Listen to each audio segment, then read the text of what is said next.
This is the Black side of autism, and I am Maria Davis-Pierre. I do have a guide that goes along with this presentation, so you can go to this link, autismandblack.org/Scranton, and you will get the PDF download of the notes that go along with, or the guide that goes along with my presentation. And I will come right back to that slide again. So I am Maria Davis-Pierre. I am a licensed mental health counselor in the state of Florida. I identify as Black. I use she, her. I also have ADHD. I am a mom to an autistic daughter and son, and a clinician. So I started Autism in Black many years ago when my oldest daughter, who is now 9, was diagnosed with autism. And I started to look for organizations and support, and there weren't any for Black parents who had, autistic children. Not to mention that the process of getting her diagnosis was extremely difficult. As you know, I'm a clinician. My husband is actually a physician. And we were talking with our colleagues in the room, and we still were not being listened to. Everybody agreed that, she was autistic, but wanted to wait to give her the diagnosis. And we know that early intervention matters, right? We know that being able to get certain therapy, speech, OT, requires a diagnosis if you want insurance to pay for it. So we were kind of in limbo trying to wait around for a diagnosis. At this time, she was around 15, 16 months. And what happened was I actually ended up sitting in our pediatric neurologist's office for a week, from open to close, kind of just waiting for him to give the diagnosis paperwork, right? And I had to go through all of that just to get her the diagnosis that we all agreed upon. Once we got the diagnosis, I thought that we were going to be on easy street, like, okay, let's get this party started, right? No, actually, then my colleagues were coming into our home doing their therapies, and they were not taking our culture into consideration. They were not applying interventions that would be useful for Black people. And then I saw that this was a norm. So I created Autism in Black. And I train organizations to be more culturally responsive to the Black disability community. I work with Black parents who have Black children who are autistic, just trying to bridge that gap. So that is a little bit about me. Again, here is that slide where you all can go and get the guide that goes along with the presentation, autismandblack.org/Scranton. Give you guys a few minutes to get that.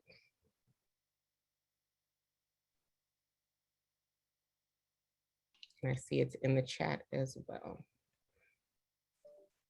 I also like to give a disclaimer. Please do not take pictures of my slides, as they are my intellectual property. The guide is there for that. And also I send a follow-up guide based on today's questions that I may not get to, or for those of you who may need a little more information about something that I talk about. So you get the guide right now, and then I send a follow-up guide. So please do not take pictures of my slides. Also, I like to try to create a safe space as possible. So please feel free to really ask questions that you may be thinking, because if you don't ask them during this presentation, you're still going to be wondering. So please feel free to ask the questions that you're thinking, even if they feel uncomfortable. And you probably will feel uncomfortable during my presentation because we are talking about race, and that is okay. Because I am a big believer that within discomfort, there can be a chance for growth. So please, sit with your discomfort, ask yourself why you're feeling uncomfortable, and then explore that, right? Also, yes, I am a therapist, but I'm not anybody's therapist on this call. So please do not go and say that Maria provided us with therapy. All right, so let's get into it. So just to kind of get our mind started, trying to get us thinking about culture, what comes to mind when you think of the word culture? Go ahead and type it in the chat. Let us know what comes to mind when you're thinking about the word culture. Diversity, yes. Values, yes. Traditions, yep. Yep, a lot of people saying diversity. The way folks are brought up, raised, reared, yes. Languages, background, yes. Exactly. Lots of good definitions, words that come to mind when we think of culture.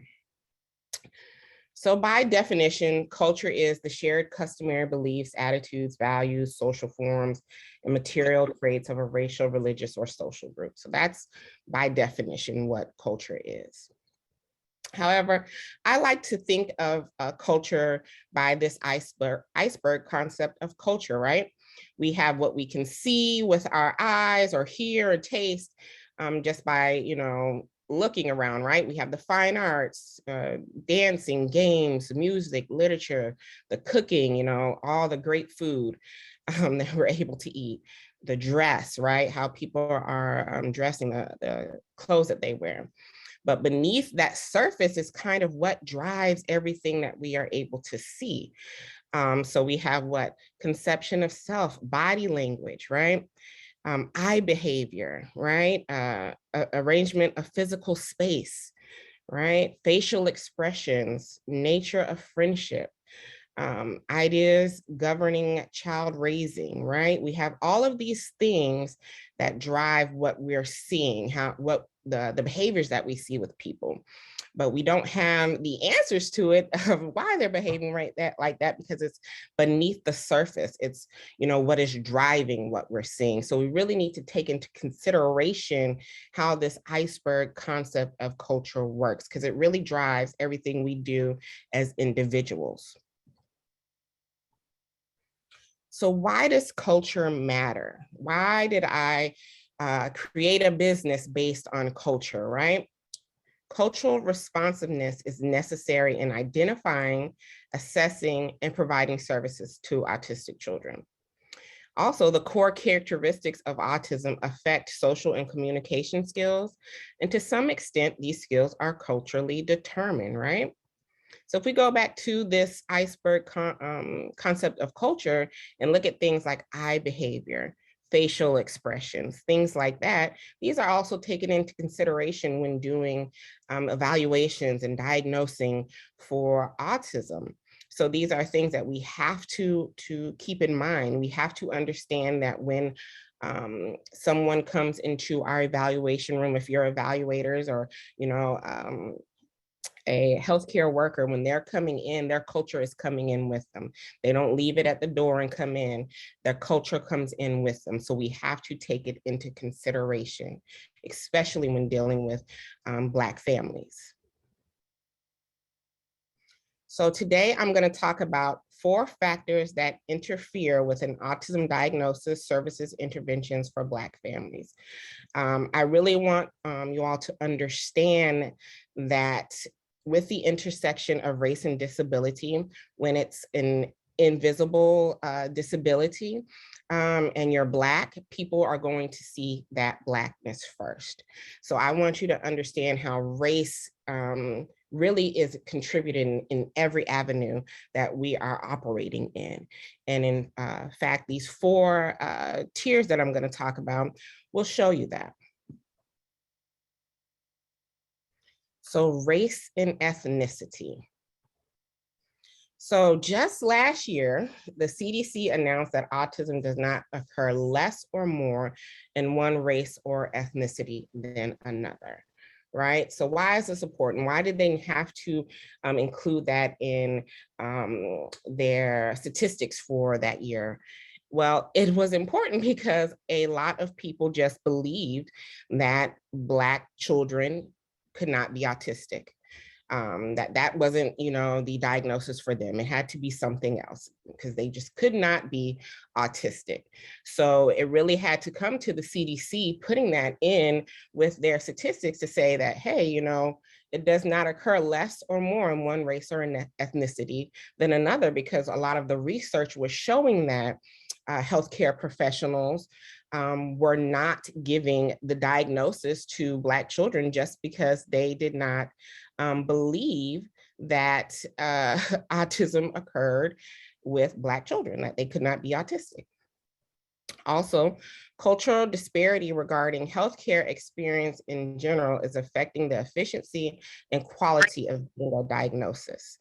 So there is a lot of disparity when it comes to Black people going to see physicians, going to see healthcare professionals. There's a lot of disparity.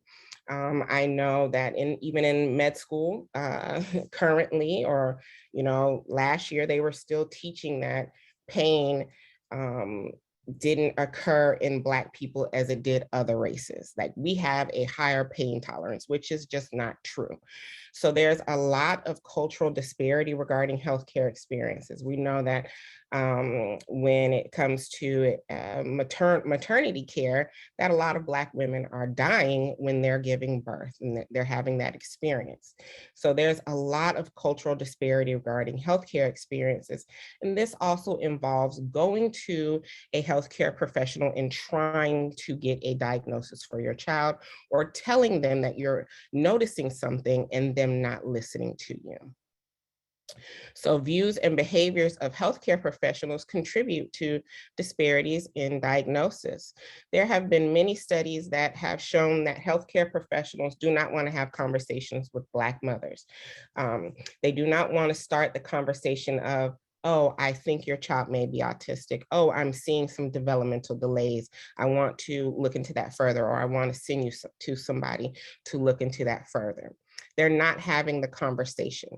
A lot of it is because of their own biases of how they believe Black mothers will react. They're not sure of what's going to happen. They want to keep into their 15 to 30-minute time frame of that appointment, and they believe if they start that conversation, that it will get them, have them overstay their 15 to 30 minutes. So they rather not start that conversation, which of course leads to the gap in diagnosis, which leads to Black children not getting the diagnosis.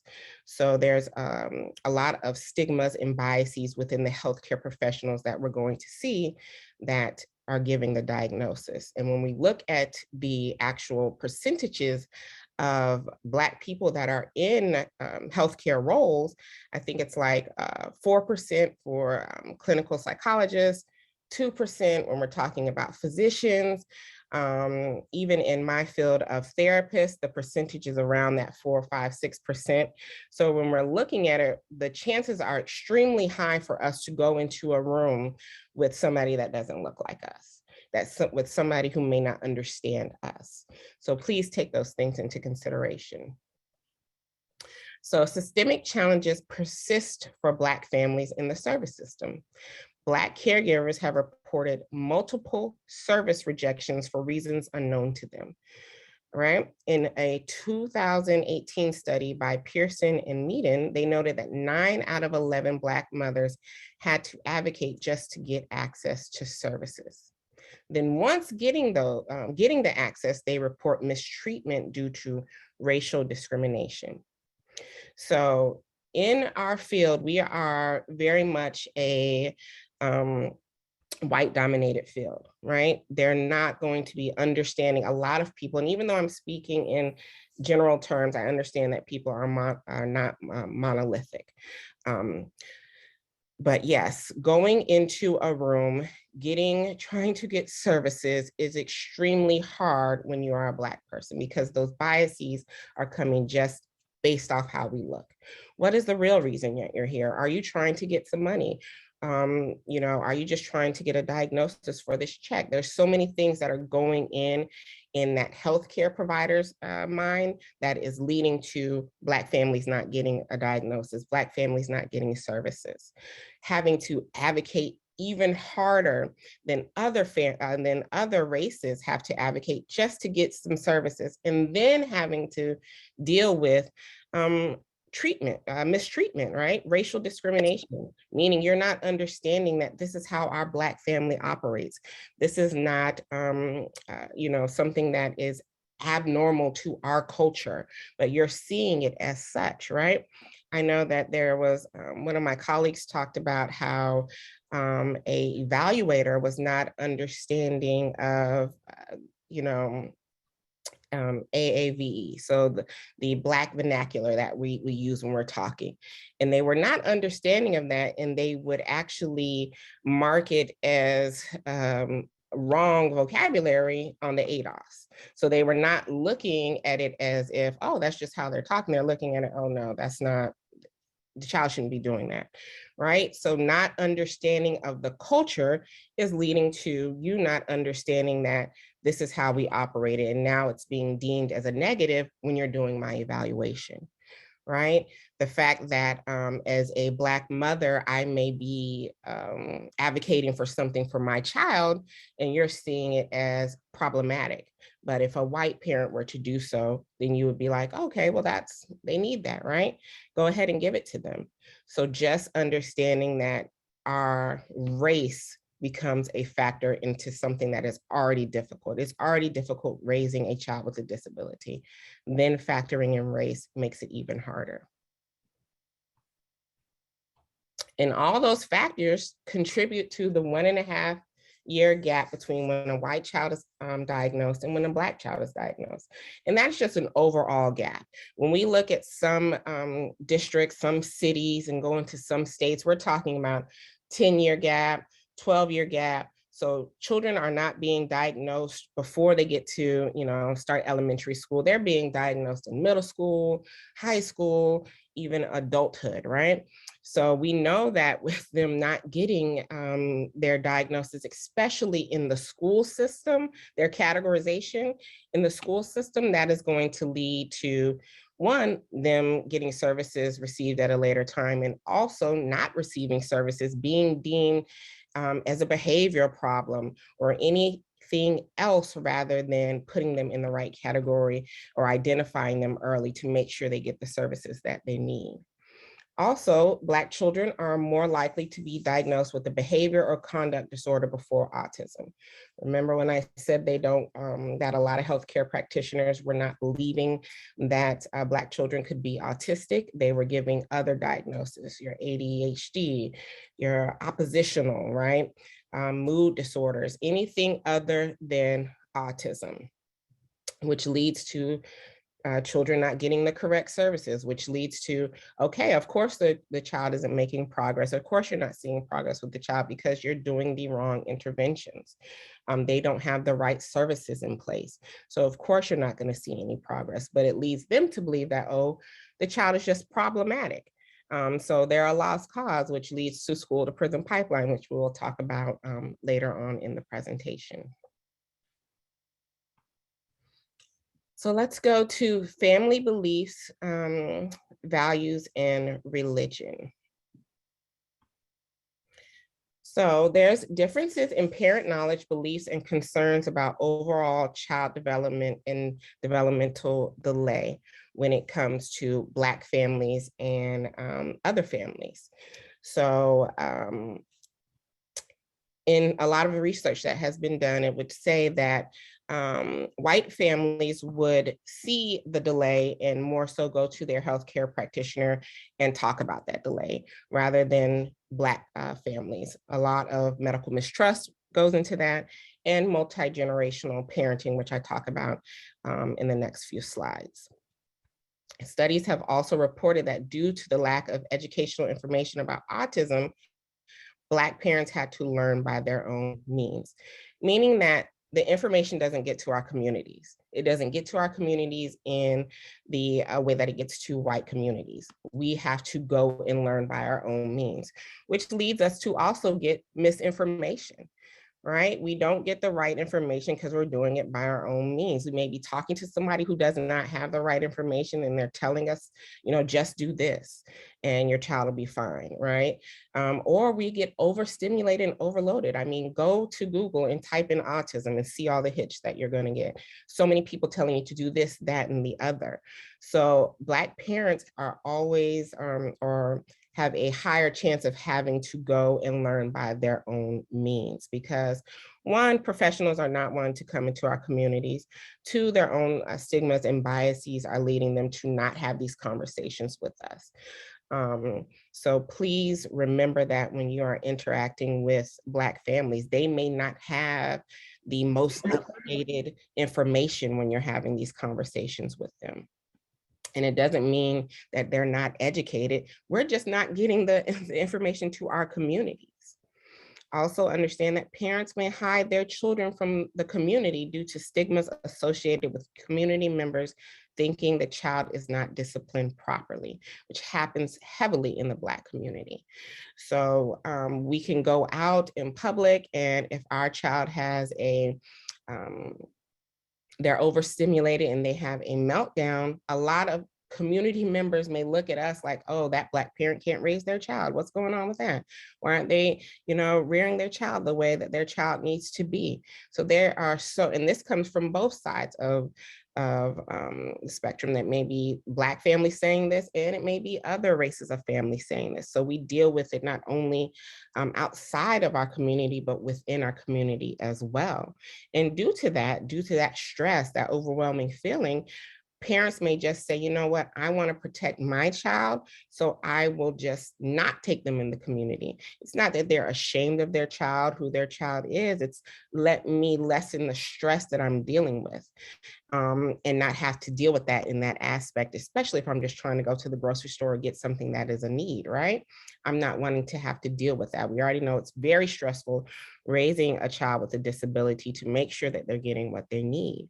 And having these added things come in makes it overabundance of stress. So try to look at it in a different way when you're working with Black families and not think that it's constantly they're ashamed or they're trying to change their child, when a lot of things are done by protection and just trying to live. Black parents a lot of times make decisions based on fear and protection. So when we get to the religion aspect of talking about Black families and disabilities, having a child with a disability could be seen as a punishment for sins. So I actually had a lot of clients who are dealing with church hurt, meaning that, in a lot of Black communities, religion is a foundational aspect. It's something that is built on everything that I'm doing is built around my religion. So you get the diagnosis that your child is autistic, or the healthcare provider is saying that, we think there's a developmental delay and we want to get further testing. A lot of times Black parents are going to go to their pastor, their preacher first and talk about that. And then some pastors and preachers may do a laying of the hand ceremony on that child, meaning that they're going to try to lay their hands on the child and pray the autism out of them. Now we know that their child is still going to be autistic after this ceremony is done. But I've had some pastors and preachers actually tell parents that the reason your child is still autistic is because of your past sins. This is your punishment. This is your burden to bear because of your past sins. And now your child has this disability, which is extremely crumbling to a parent, right? Especially if they're already dealing with their own guilt, their own shame, things of that nature. And then to hear somebody that you hold in high regard tell you that, yes, it is your fault, that can be extremely damaging to their mental health. Also, the acceptance of a child with a disability can be seen as a gift from God. Religion helps parents to maintain a sense of hope and help them accept their child's diagnosis. So, a lot of times I hear healthcare professionals saying that, they don't want the help because of religion reasons. And those reasons can be based on, okay, God said this is, my testimony. I'm supposed to walk this walk. I'm supposed to do this journey. And if I accept help from this healthcare professional, will God see me as being disobedient? And then I'm not going to make it to heaven. And then my child is not going to make it to heaven, things of that nature. So there's so many things that can be involved with the parent seeming as resistant when you're talking with them, when you're working with them. And a lot of times it's not even us being resistant, it's just that so much more is going on that we're not quite sure how to interact with you as a healthcare professional. Also, family members, church members, and friends serve as a support circle, immediate support circles. So if I'm going to them first and they're giving me misinformation, I'm still more likely to hold that information as true because I trust them. And you are considered an outsider, especially if you are a white healthcare professional. It is going to take more for you to bring down that wall of defensiveness. Me, even as a healthcare professional, it takes some time for me to even bring down that wall of defensiveness with Black people. And I'm Black, right? So even if you're white, it's going to take even more than it takes with me having to do it, because they're going straight to the people that they trust the most.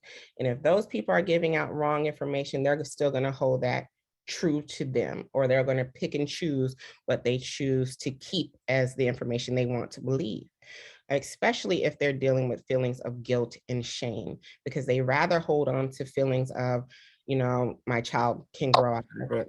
This is, just for this time period. If I just let them, do grow a little more and get, 5 or 6, then get around school and, get around other people, then this is not going to be an issue. Of course, they're going to hold that true because, understanding that your child has a disability can be extremely shattering to your mental health, because it's now, okay, what do I do now? We already know that a lot of the systems that are set up to help don't help Black people. So I also want to talk about the Black side of parenting, because there is a Black side of parenting and it's very different how we have to parent our children. So I put up this post on my Instagram, and a lot of people were, one, upset about it, especially those who weren't Black. And then for those who were Black, they were like agreeing and giving so many more myths. And I say myths, but I truly mean microaggressions about Black parents and autism. So I've heard all of these things. We don't care. We don't care about the diagnosis. We don't need to be involved with the diagnosis. It's not a concern to us. We are resistant. We are resistant to going to therapy. We are resistant to doing the interventions. We are just resistant all over. We are angry and loud. You see a Black woman, she's going to be angry and loud about something. This is what we hear. When in truth, if we are angry and loud, a lot of times we have reason to be, especially if our children are older and it's not our first time trying to get certain services. We are angry and we may get loud about that because it's frustrating. It's frustrating to have to continue to go to IEP meetings where people are not understanding your child and you're the only Black person there with 10 to 12 white people who are not understanding, right? So yes, it can be frustrating when we may get angry and loud, but we also may just be advocating for our child.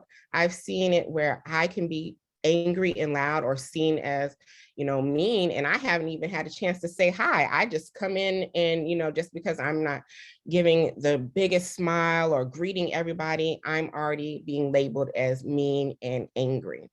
When I'm there I'm focused, I'm there to go in and advocate for my child, but I've actually seen white parents who are truly angry and loud and disrespectful and all of that. And they're seen as being passionate and they're just advocating for their child. But when the side of the coin is flipped and it's a Black parent, then it is just, the world is ending then, right? Also, we lack intelligence. And a lot of healthcare professionals believe this, which is why they don't have the conversations with Black mothers, because they believe they lack intelligence, they won't understand, they will have to do a lot of explaining, which gets them out of that 30-minute time frame that they're there for that appointment. We push for a diagnosis for a check.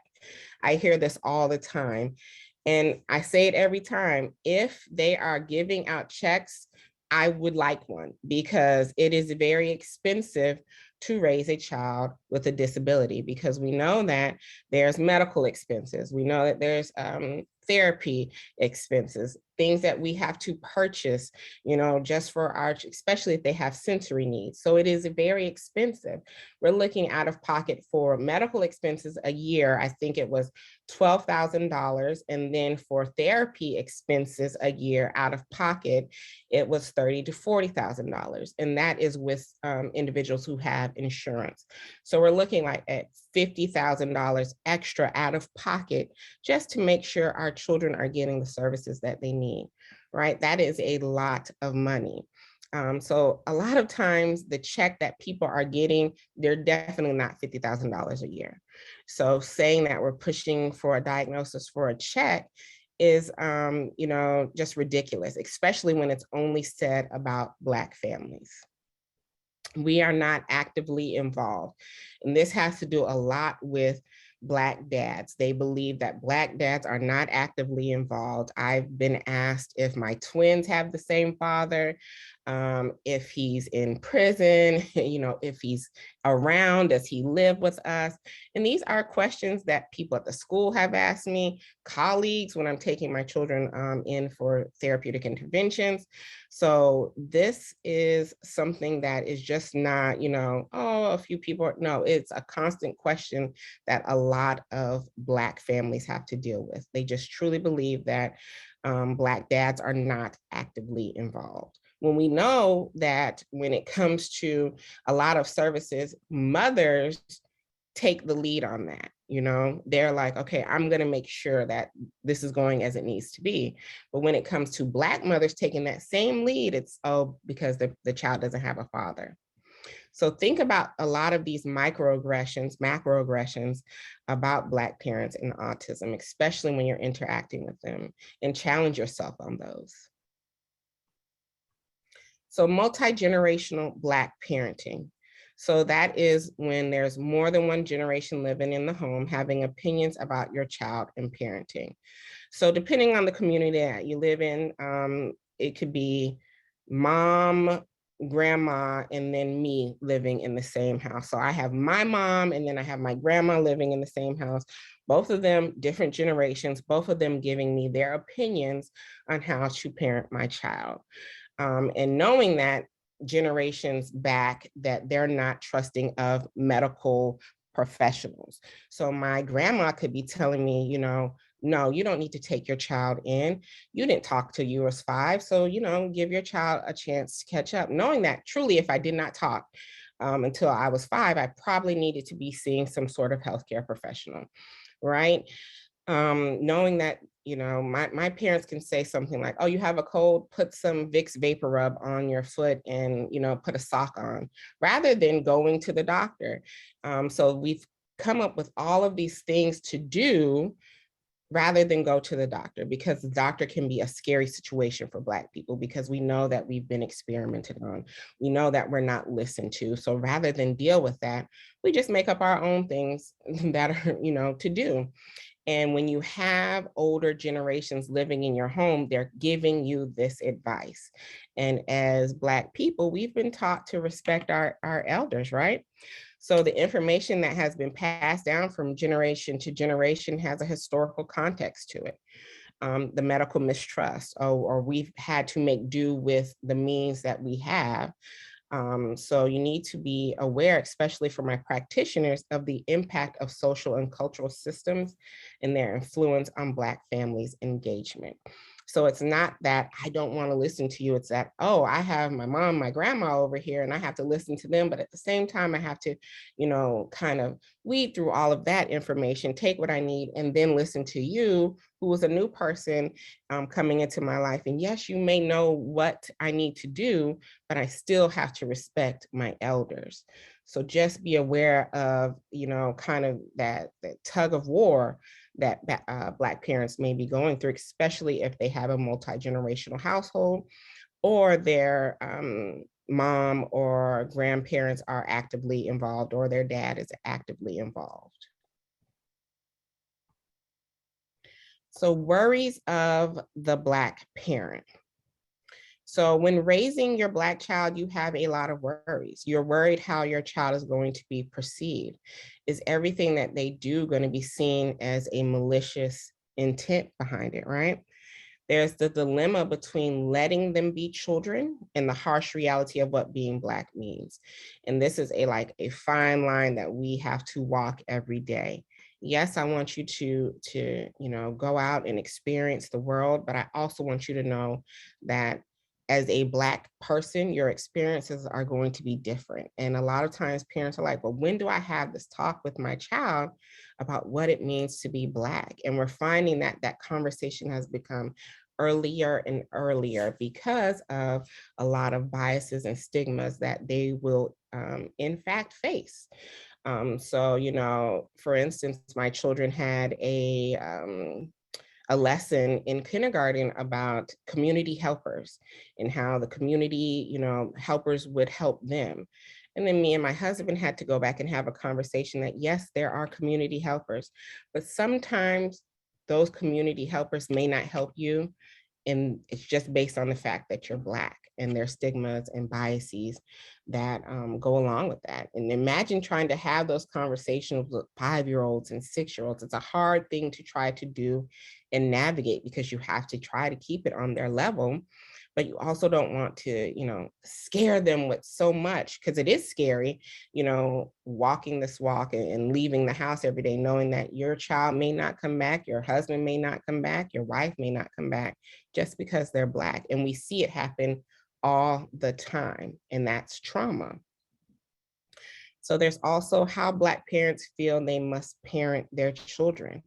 So a lot of times you'll see that Black parents may say, well, I had to intervene because I didn't want the police to intervene, and I don't want them to end up in jail or dead. And that is them making decisions based off protection and fear. So they feel that if they do it, if they are the ones who are the ones to discipline their child, then they don't have to worry about anybody else intervening in that. They don't have to worry about the police doing it. They don't have to worry about their child ending up dead on the street. So a lot of times healthcare professionals may think that, oh, that Black parent is being harsh. They're being so harsh on their child, when it's really they are in survival mode. They're in survival mode, and they're trying to parent their children to make sure that they are not going to end up in one of those two situations.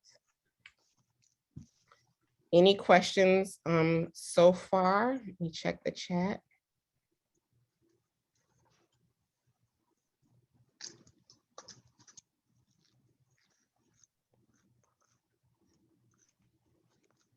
There was a question about provider registry. There are many Black provider registries: therapy for Black girls, therapy for Black men.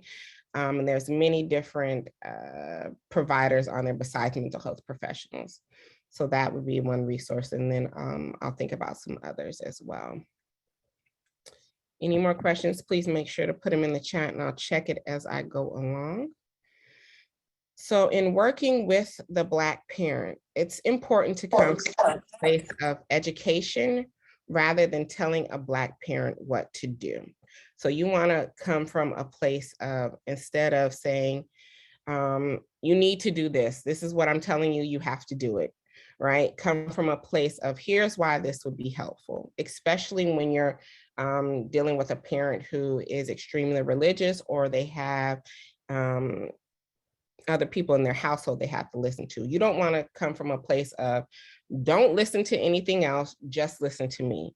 You need to come from a place of both and. Yes, you can do that, and you can do this, rather than leave all that they're saying and just listen to me, because you're going to be met with defensiveness. They're not going to listen, right? And then you're probably going to be involved in this game that Black parents like to do that you don't even know that you're in until you're in it. And even I have been caught up in this game that Black parents like to do. And it's the what you won't do game, right? What you won't do is tell a Black parent how to raise their child. What you won't do is tell me that I don't love my child, right? What you won't do is tell me how I need to feed my child, right? You're not going to question me about my parenting styles. You're not going to come in and assume that their father is not present or doesn't live here, right? You're not going to tell me to spend more time or play more with my child, or you're not going to tell me that I'm a bad parent, and so many more, right? This is what we get faced with when we're coming in there with that stern, you have to listen to me, because then they're going to back up and like, no, I'm not going to do that. I'm not hearing you, because I'm defensive, because I feel as if you're telling me I'm not a good parent, right? And we know that a lot of us are doing the best that we can do. So keep that in mind. Also, I know there's the whole masking versus protection. So there's a lot of information that is coming out about masking and how harmful it is, and how, you know, we shouldn't do it, or shouldn't ask our children to do it, and shouldn't tell them not to STEM in public, and shouldn't tell them all of these things because it is masking. However, most Black families have not been educated on what masking is and the harmful effects. And you also have to know that Black people navigate society in a different manner than white people. We have been taught to code switch from a young age, and we do that for protection. I have to diminish a lot of times, well, not me in particular, because I don't code switch and I try not to do it as much anymore. But for a lot of Black people, they have to diminish who they are in public so they don't feel a spotlight on them. And that is a means of survival. That is a means of protection. So we've been taught to code switch from a very young age. So when they're doing that with their child who is autistic, it's not because they're wanting them to mask, it's because they're doing it out of their protection, and it's what they know. It's how they know how to survive. So I know that if my 6', 240-pound son goes into the store and he is spinning in circles or he is flapping his hands, people are going to look at that differently than a 6', 240 white male that is in the store, right? They're going to more than likely get afraid and call the cops on my child, rather than trying to figure out, oh, what's going on, or just minding their business, right? So a lot of times it is out of the need to protect yourself. And somebody asked, what is code switching?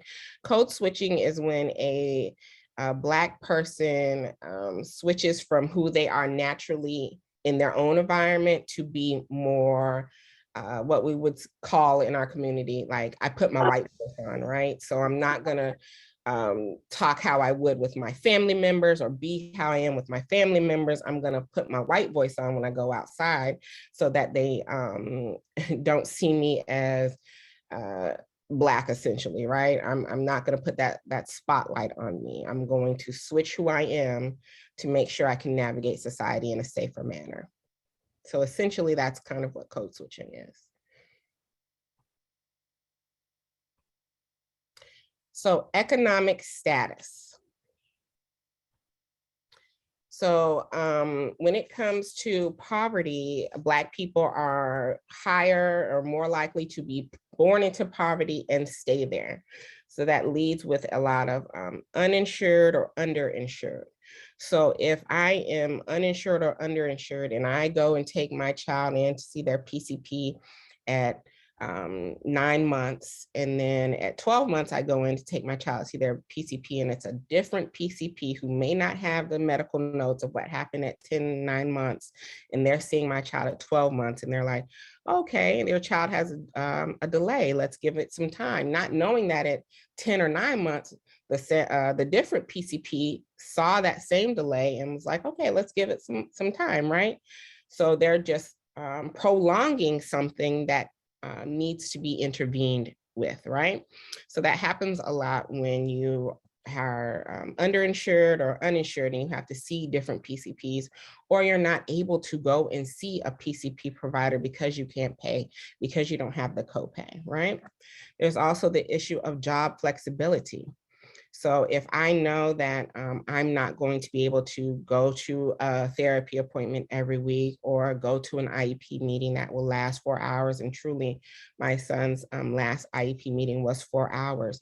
If I know that my job is not going to give me that time, then I have to look at developmental concerns versus economic needs. I need a place to stay. I need food to eat. So do my kids. So if it's coming down to me being involved in a 4-hour IEP meeting or making sure I have the money to pay my lights, my water, my rent, my mortgage, and make sure we have food to eat, then a lot of time those economic needs are going to outweigh those developmental concerns. And it's not because that they don't care, it's because they have to provide those needs. They have to make sure that their children are not hungry. They have to make sure that their children have somewhere to sleep at night. Just checking the chat.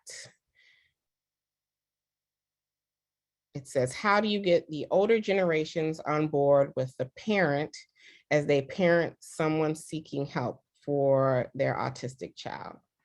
So a lot of times what I tell Black parents that they have to do is set boundaries. And they have to set boundaries that are realistic for them. Like for me, when I was informing my family about autism, and my family is from a small town in Alabama, and a lot of my family's first instant with autism was my daughter. So they weren't quite sure of what to do, and they were, had reactions that were not the ones that me and my husband were having, right? So I had to set a boundary, and I had to tell them, and this was realistic for me. Look, this is how we're going to parent our child. We have no shame in who she is, and we are okay with saying that she is autistic. And if you can't do that, then you can't be around us. That was a realistic boundary for me that I could set, and I know I could enforce. That's what I suggest doing with other Black families when you're working with them. Tell them to set boundaries that they know that they can enforce. Does that mean cutting back on the time that I'm around you? Does that mean knowing that you may say what you want to say, but I'm still going to have to make the decision to do what I need to do for my child? Even if that means you're just never going to be on board, and I'm going to have to learn that I have no control on what others do and still do what I need to do for my child. So it has to go into having those conversations about realistic boundaries that person can set with their family and with themselves. So schools. So I have this graphic, and a lot of you may have seen this on social media. And it says, when do I become a threat? And there's 3 different images of Black males. And honestly, the second picture right here, or a little younger, is when people begin to view Black males as threats. There's been studies that have been done that shows that teachers believe that around age 3 or 4 is when a Black little boy goes from being cute to being a threat. So we're talking about 3 and 4, that they're switching their mind that this is a child who is cute to this is a child who is doing things maliciously, who this is child's a threat that I need to be fearful of. So we need to take that into consideration when looking at Black youth, not seeing them as threats, not seeing them automatically, not knowing anything about them, but I'm just fearful of what they may do. We have to switch our mind to stop doing that. So there's this thing called adultification. And what adultification is the denial of innocence that defines childhood, right? It depicts Black children as malicious, intentional, calculated, and deserving of harsh consequences. And what it really does, it denies Black children the protection that they deserve. You may have heard about a Georgetown study that studied the adultification of Black girls in schools. And what they found was the results led to that teachers believe that, or people believe that Black girls needed less nurturing, they needed less protection, they needed less support, less comfort, and that they were more independent, more knowledgeable about sex, more knowledgeable about adult topics. This is what the study found. And there's a great book by Dr. Monique Morris, if you want to know more about adultification of Black girls and Black girl push out. It's actually called Push Out, that I would suggest you go ahead and purchase and read. And then we also have a push out video I want to show you all. So I'm going to stop sharing here and then show you a video to give you more explanation on push out.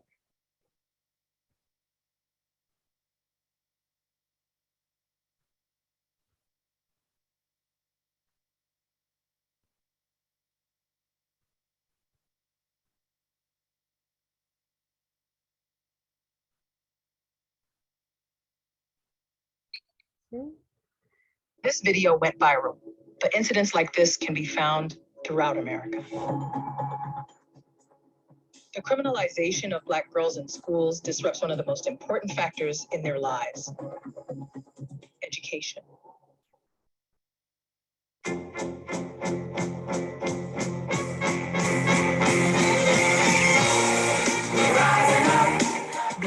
I would like for schools to become locations for healing so that they can become locations for learning. These young women, they are pushing up against racism, sexism, classism, homophobia, xenophobia.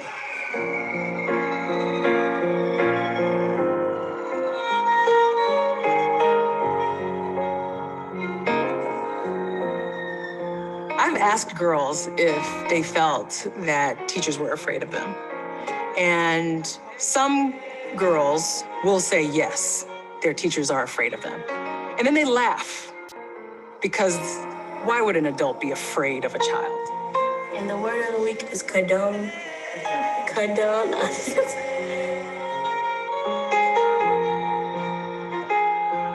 As a nation, talking about the school to prison pipeline for Black boys and Latino boys, but absent of that conversation, What we learned, Emma, was how girls of color and Black girls in particular were being impacted. What that then did was send the message that what's happening to girls isn't necessarily a crisis. What's crazy is that there are 300 girls in this school. Good majority of girls here are Black, and they go through a lot. And I know they go through a lot because they're Black. They live in America. My teacher got super duper mad and dragged me by the chair, yelled at the other kids to move, and dragged me all the way outside. Oftentimes, I'm gonna say what they don't see is they just refuse to see Black girls as being somebody able to be harmed. My harm can actually be like, come at me and I'm coming for you. I was known for fighting. I had a big mouth. Like, I would just put up a front like I was so angry, but deep down inside, I was really depressed and I was really sad. We know there's a higher number of assaults against Black girls. They're more likely to be trafficked. They're more likely to be molested. They're more likely to fall into so many different categories that affect their ability to learn. I actually got caught up with a pimp for like 3 days, but I knew it was like so wrong. Like I just didn't want to be here no more. You push a girl out of school and you push her into the streets. You push her into violence, you push her into trauma.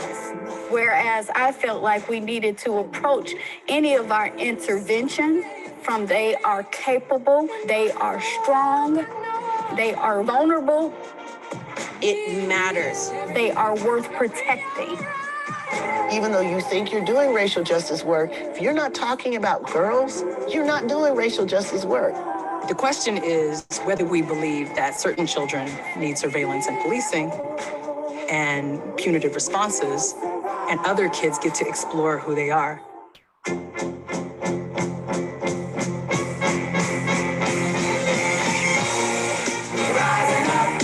Black lives.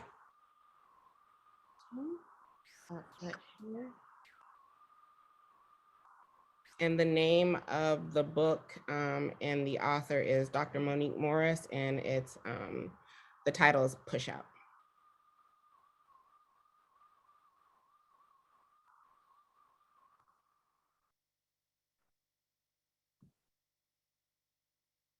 And there's also the documentary part of her book has been turned into a documentary, which is really good as well.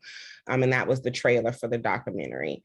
So really good book, really good documentary as well. And I recommend it to everybody who's listening to me talk right now. I really want you all to understand that as Black individuals, that we are seen by our race first. So that's why it's important to kind of know these things, know how Black children are treated, because a lot of times that's who they're seen first before we can even get to the conversation of disability. Is we have to deal with what comes along with just being Black in society. So a lot of good feedback on the video. I really suggest everybody get the book and go watch the documentary. It's amazing. So in talking about adultification with our Black girls, they're, definitely hypersexualized and then seen as being fast. You may have heard those terms. But with our Black boys, they are also adultified, right? They are seen as aggressive and violent, being physically larger than anybody else, right? So both our little Black girls and little Black boys are being adultified by individuals, especially in the school system. And it's really up to schools to combat adultification. It's really up to professionals and those of you who consider yourself allies to combat adultification and speak out on it, right?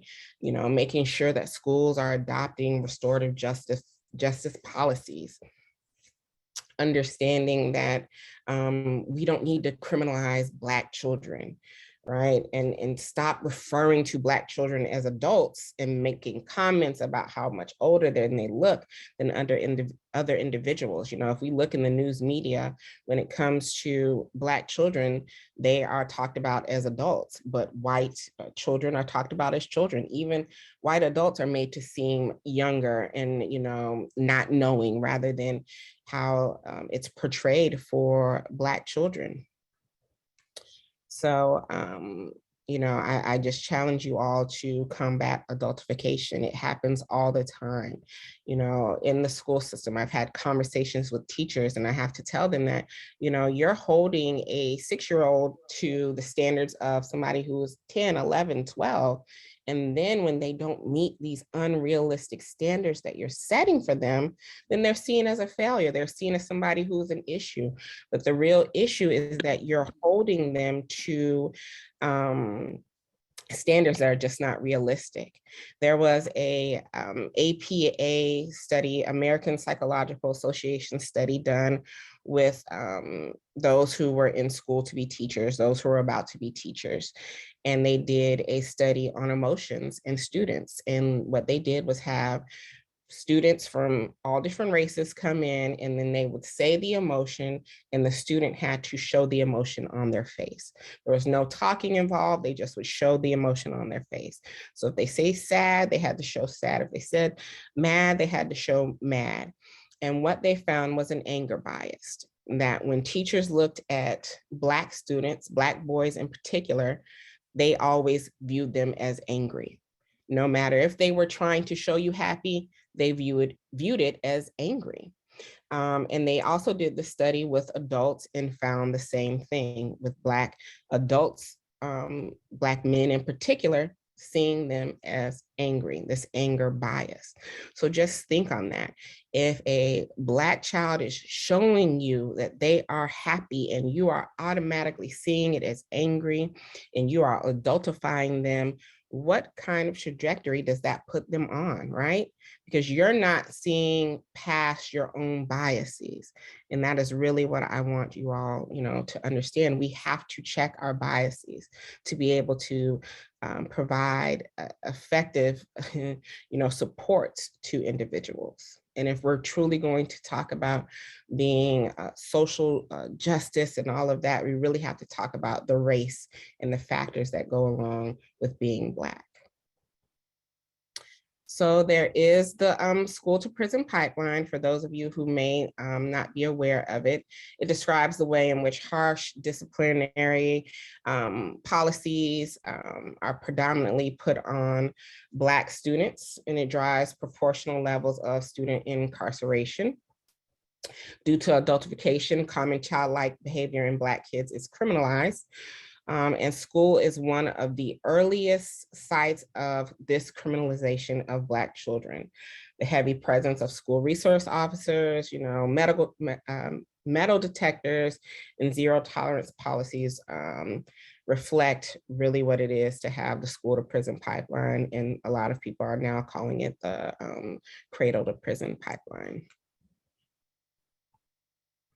So there was a report called the Cradle to Prison Pipeline Report. And what they found was that a Black boy in 2001 had a 1 in 3 chance of going to prison in his lifetime. A Latino boy, a 1 in 6 chance, and a white boy, a 1 in 17 chance. A Black girl born in 2001 had a 1 in 17 chance of going to prison in her lifetime. A Latino girl, a 1 in 45 chance, and a white girl, a 1 in 111 chance. So, looking at these statistics, we have to understand that Black girls and Black boys have these higher chances, and a lot of it has to do with school to prison pipeline adultification that is happening, right? In looking at school suspensions, we're looking at that Black girls make up 20% of the population in the school systems, but they make up 54% of actual suspensions. Black boys make up 19% of the population, but they make up 45% of suspensions.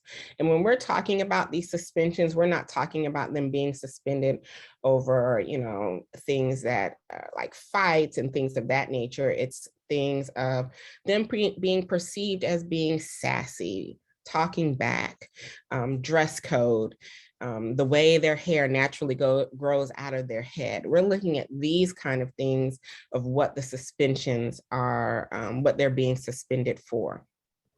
Right?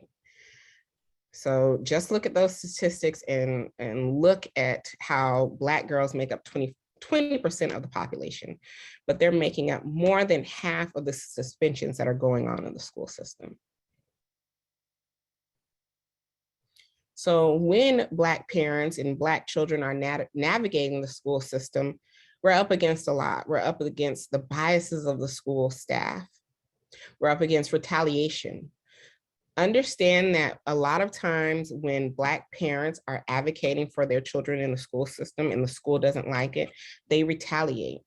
They retaliate in one of two ways. They call the police or they call CPS, both of which are very fearful for Black families. It is very fearful to have CPS be called on you because we know that looking at the history of CPS, Black children are more than likely than any other race to be removed from the home. And we know that how, a lot of Black people feel about the police, and that is a very scary thing to have the police called to your home. Also, we're up against the language that is used. When it comes to Black children, the language that is used in documents and IEPs and any other formal documentation is negative. Things that may be used, malicious, deviant. A colleague was telling me that they saw the word terrorists use to describe a child. Like, these are the words that are being used to describe Black children, brown children, you know, and it's not okay, because a lot of times that is not what's going on. You know, if you can't truly explain the behavior and you're just using these words, you have to check that biases. Gaslighting, a lot of gaslighting is used when it comes to students and their parents, you know, making them believe that what's going on isn't really going on, but you're truly seeing it. And it's happening to you, but they are being gaslit to believe it's not. Also, when it comes to, you know, Black children and their parents, trauma is not taken into consideration. We do not have a lot of trauma-informed schools. Our systems are not set up to take trauma into consideration. So a lot of things that you may be seeing can be from trauma, and we have to take that into consideration. So there is a disproportionality in the criminal justice system. 67% of children in the juvenile justice system are children of color, 41% are Black, and 21% are Hispanic. Children of color are also disproportionately transferred to the adult criminal justice system, where they are tried and prosecuted as adults. This is important because at least 1 in 3 youth in the juvenile justice system has a disability qualifying them for special education services under IDEA, but they're often identified once they are in the criminal justice system. So they're not identified at school, they're identified once they have gotten into the juvenile justice system, which we know at that point, a lot of times that disability doesn't even matter, because they now have identified you as a criminal and that's how they see you. So what can we do with this information? We've learned a lot about how, you know, the intersection of race and disability and how race impacts a lot of these situations that we navigate. So how can we take this information and do something good with it? One, we have to move from inequality to justice. I know a lot of people have been talking about equity and equality, but I'm more about justice. I really want us to remove these systems that oppress us so that we are able to navigate these systems without any racism and things like that, right? I want to remove these barriers to make it easier for me to access services. And that's what I want you all to work towards. Move to being a justice system, right? Rather than focusing on equity or equality. We also want to become culturally responsive, which is having an awareness of one's own cultural identity and views about difference, and the ability to learn and build on the varying culture and community norms of others, knowing that just what happens for me is not fact for everybody else. Even me as a Black person, I understand that there are cultures within cultures, and not every Black family is going to navigate society in the way that my family does. So understanding this and being respectful of that. Right? So we want to have the ability to have a set of values that recognize diversity. We want to be able to demonstrate behaviors, attitudes, policies, and structures that enable you to work effectively cross-culturally and also help you value diversity. We want to be able to conduct self-assessments to ensure sensitivity to cultural characteristics. We want to be able to be committed to manage the dynamics of difference. You want to learn about and incorporate knowledge, cultural knowledge, into your own practices, and also have the ability to adapt to diversity in the cultural context of the communities in which we serve. You want to be able to provide culturally responsive treatment. Understand the relationship and communication between Black people and their healthcare provider is essential to any kind of treatment. It's extremely important for a Black person to feel that their identity is understood. Also, do not expect your Black clients to educate you about them and their culture. They're not there to be the teacher for all things Black people. I will inform you about me and mine to a certain extent, but then it's also on you to get the training, education, and consultation that you need to make sure you are a culturally responsive provider. Providers must expect and welcome questions from Black clients, especially now. You know, have you ever treated other Black clients? How comfortable are you with treating Black clients? You know, how comfortable are you with teaching Black people? You know, have you ever done this for Black people in general, right? Have you received any culturally responsive related training to mental health or what your profession is in the Black community? And then how do you see our cultural backgrounds influencing our communication and my treatment? Like, are you going to be able to understand that your cultural background is different from mine, and that is not going to hinder you being able to effectively provide resources, treatment, interventions to me? Also, these are questions that I challenge you to ask yourself before you have interactions with people from different cultures. You know, what do you need to do to explore your own culture and biases before each case, before each interaction?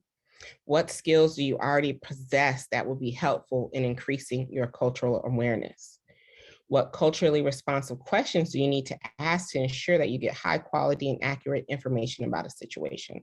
And this is really important for those who will be evaluating, who will be providing any kind of treatment services, because a lot of times if you're going in and you're asking, is anyone in your family had depression? Is anyone in your family had anxiety? Is anyone in your family had a disability, or are they autistic? Any kind of that kind of history information with Black people, they may not have gotten the actual diagnosis, so they're going to say no. But if you find a way to ask around that, like, okay, well, have you noticed that, you know, anybody in your family, you know, seems sad a lot, or when they get in certain situations, they feel anxious. You know, finding ways to maneuver around such a questions such as, you know, does your family have such and such diagnosis, and finding ways to actually look at the characteristics of the diagnosis and ask it from that position, you'll probably get a lot more yeses in that way. What do you need to do to make sure your patients, clients, students are having culturally responsive experiences? When they're coming into my class, how do I make sure that they're having a culturally responsive experience? When they're coming into my office, how do I make sure they're having a culturally responsive experience? You know, I want them to leave feeling understood. I want them to leave feeling seen, right? I want them to leave knowing that even if they are the only Black person in my class, that I have representation of them inside my class in the images that they see, you know, so making sure that they're having culturally responsive experiences. So that is the end for me. Here is my information, my email. You can find me on Instagram and my website, and I will take questions. Have some for you, Dr. Davis-Pierre. First of all, I want to tell you, thank you so much. I cannot begin to tell you how needed this is, especially in Northeast and North Central Pennsylvania. So I want to thank you from the bottom of our hearts. My first question I have, though, for you is, how do you see the concepts interacting with employment of Black individuals with autism? I'm sorry, can you say that again? I didn't hear the beginning of the question. When you gave us so much information, but can we connect it to individuals, adults with autism, these concepts interacting so that we can employ Black individuals with autism?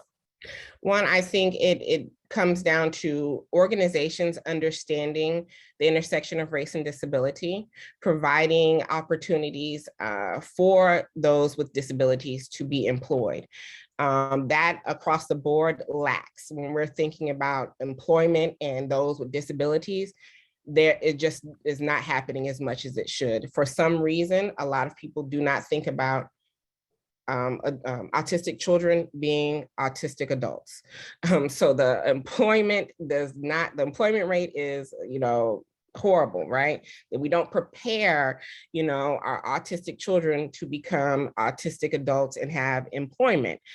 So organizations, employers have to make sure that their organizations are, inclusive. One, you're already not hiring Black people at the rate that it should be. When I'm talking about the rates of psychologists, doctors, and things like that, they're low percentages. So you have to ask yourself hard questions as an organization. Why am I not hiring Black people? And then also, why am I not hiring those with disabilities? Also, what does it look like for my Black people to be here? What does it look like for my Black people who have disabilities to be here? Are they going to be feeling heard and understood? Or are there things going on that's making them uncomfortable? Am I making sure that I have a culturally responsive organization? Am I setting the bar too high with a lot of things, knowing that I'm weeding out certain individuals? Am I looking at resumes and seeing a certain name and saying, oh, not going to hire that person? So a lot of times when it comes to the hiring process, especially for Black people with disabilities, they're already being counted out because they're Black. And then we don't even get the chance to even know that they have a disability. Because a lot of times, even with Black people who are working, they probably have a disability, but their organization doesn't know it because of stigmas that are associated with it. So there's so many things that go on with organizations to be culturally responsive to Black people with disabilities and disabilities in general. So that's like a whole other TED Talk to do. One more question we have. Mm-hmm. We had 3 fathers on right before your presentation, and they talked about a dandelion seed and how you have to look for positivity and turn it around.